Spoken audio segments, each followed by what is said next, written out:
woman was bent over, tidying up the shelves in a store. She was unaware of the man behind her, peeping at her. But what caught his eye wasn't her alluring legs, but rather the indelible seam lines on her body. Later, as the girl climbed a ladder to fetch some items, she slipped and fell to the floor, cutting her arm in the process. Surprisingly, instead of blood, gas leaked out from the wound. It turned out that the girl was actually an inflatable doll, purchased by a middle-aged man named David. Every morning before leaving for work, David would kiss his inflatable companion and ask her to wait for him in bed until he returned. However, one day, as soon as David left, Kelly threw off the covers and got out of bed. She reached out and gently touched the raindrops on the window. Amazingly, as the rain slid down her arm, Kelly transformed into a real human. She then searched the closet for some clothes, but nothing seemed to fit quite right. She tried on the pajamas David had bought for her, but the inflation hole was still visible.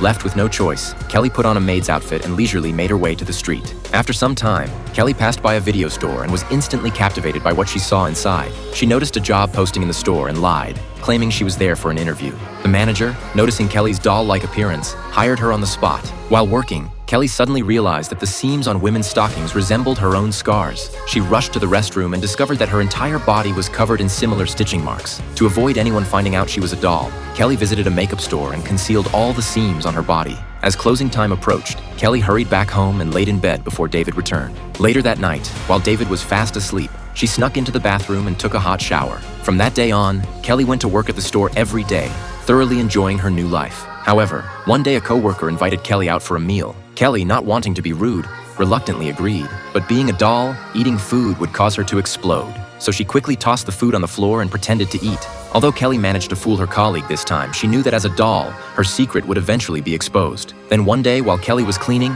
she fell off a ladder, accidentally tearing her arm on a steel rack. Within seconds, she turned into a piece of plastic. Have you ever wanted a sentient doll for a girlfriend? This is the premise of a Japanese film called Air Doll.